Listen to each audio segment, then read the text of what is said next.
Is Moochy worth it?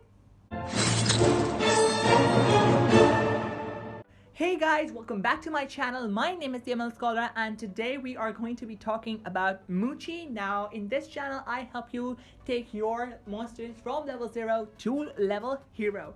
And in front of me today we are going to be reviewing Moochy. Now before I begin my review, I would first of all start by saying that there are several ways you can get this monster for free, and among those several ways are number 1 the breeding event, and number 2 the maze event for this monster, and the third way is essentially a paid way, but you can get this monster for free as well.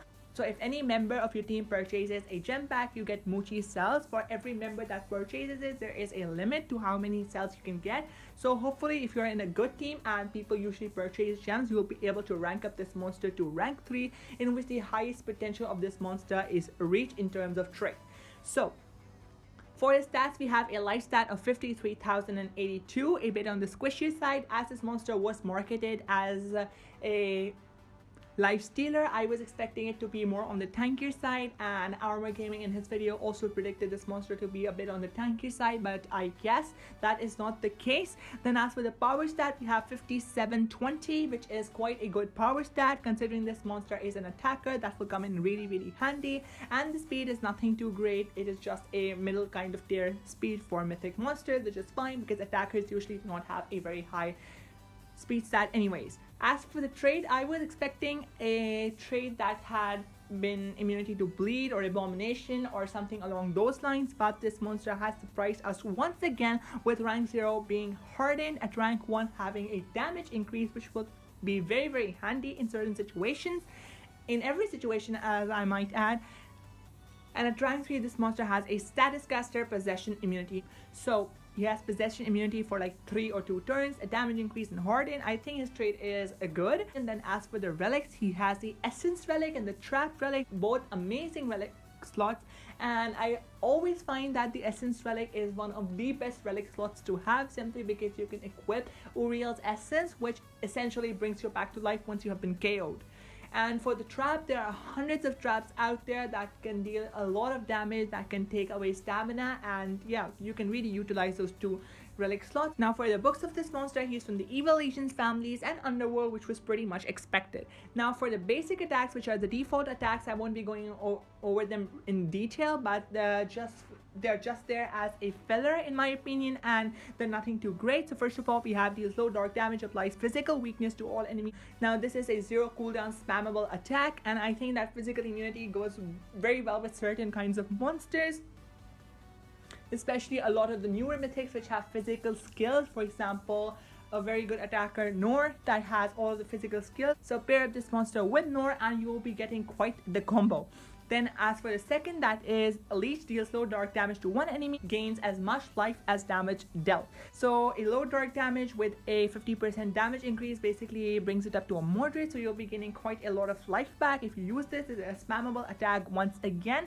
I wouldn't be using this skill simply because I know there are better skills out there. So for tier 1, we have Foul Teeth, deals low physical damage to one enemy, applies poison to one enemy, requires cooldown. This is a 25 damage single target attack, which is nothing too great in my opinion. Moving on, we have How Big Can It Be, applies damage boost to itself and doubles the maximum life, requires cooldown. Now I kind of find this a very good mechanic. The doubling of maximum life will essentially double this monster's life for I think a few turns, and that could be very useful considering that I had predicted that this monster would have a high life stat, and I think that brings it up to my expectations.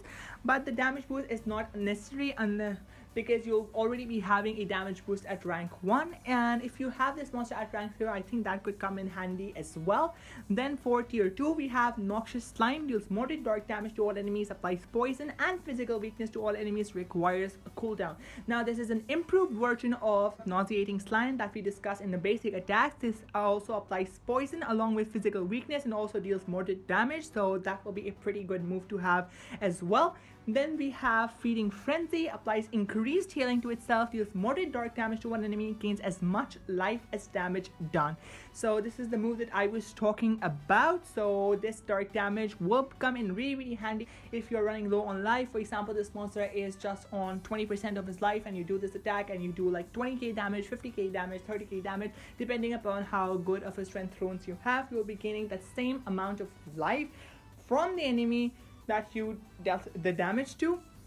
So yeah, that's a pretty good move to have. Then we have Perfect Hostility, deals moderate physical damage to one enemy, applies double damage to itself, requires cooldown. Now you have to remember that this double damage will stack on top of your single 50% damage, so you'll be having a 150% boost on your damage output if you have this skill done. Then you could basically run any of the AoEs and knock out the entire enemy team. Then for the last skill, we have Sandworm Snack, removes shield from one enemy, deals very heavy physical damage to one enemy, gains as much life as damage done. Now this monster has 2 life stealing skills and 1 of a double life. So for the life stealing skill, I would recommend the tier 3 one, simply because it deals a lot more damage. That is 55 damage, and coupled with the 50% damage increase, it will be dealing quite a lot of damage, and you can basically recover most of your life back with just doing this attack. So it will be a pretty hard monster to get rid of. As for the special, we have Gain Seemed Fine, that applies a 3-turn death countdown to all enemies, removes 100% stamina from all enemies. That 3-turn death cooldown is very horrible for a special, in my opinion. That is just like Morg's attacks, and a lot of monsters have clear all negative effects, and yeah, that isn't a great move to have. It also removes 100% of the stamina. Again, stamina drain was so back 2018, 16, whatever, when Thetis was the go-to monster to go for. A lot of relics can recover stamina, so I wouldn't even go with the special. I'd just go with some of the other moves that I could do to recover my life, or do something along those lines. The 3-turn death cooldown is just way too much turns, and 100% stamina is basically recovered by all of the relics. I'm not happy with this special at all. Comparing this monster with the meta monsters right now, we have this monster stands a pretty low in my opinion. Yes, this monster applies physical weakness and you can form combos with monsters that have physical attacks, but this monster is not a support monster and this monster is an attacker. So yeah, pairing him up with another attacker wouldn't be too good of a move, because then you'll be leaving a spot for a support monster or a denier, which won't make it a really great monster to have. So the skills that I would be recommending for this monster are Sandworm Snack, that deals very heavy physical damage and also gains as much life as damage done. And then I would recommend Perfect Hostility, that applies double damage to itself and requires cooldown. Then I would recommend dealing moderate dark damage and applying poison and physical weakness, that is Noxious Slime. And obviously then I would recommend How Big Can It Be, which will be doubling its life. Now this is a very 2016 2018 type of dark attacker. I think it is paying homage to those legends, like, and those times. I think that this monster could have been a lot better, and considering this monster you have to essentially pay for to get the cells for your team, I think this monster could be improved a lot, simply because the other 2 monsters that were paid for, like Daedalus and Nightingale, were way better than this monster. As for the trait, this monster has a very good trait in my opinion. Again, it could have been improved, and the design is amazing, as a lot of people have been commenting. It looks really amazing, really cute. So yeah, I had high hopes for this monster. Unfortunately, this monster didn't come up to par to my expectations.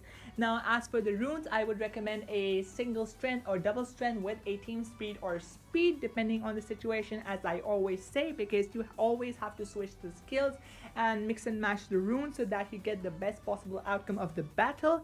Now, before I leave you, I would like to ask a question. What has been your favorite dark monsters so far? That is a very open-ended question, and you can answer from any of the epics, legendaries, based on design, based on skills, any of the things you want. I'm just curious. I just want to ask you guys, and tell me what you think about Moochy. And do not forget to click on that like button and subscribe button, and hope you enjoyed this video. And if you did enjoy this video, I did another video yesterday which was about Vastus, which is another mythic monster which is much better than Moochy in my opinion. I will be leaving a link down below in the description of this video, and also I'll be leaving a card on top of the video if I am able to do so. So that is it for this video. See you in the next one. Peace out.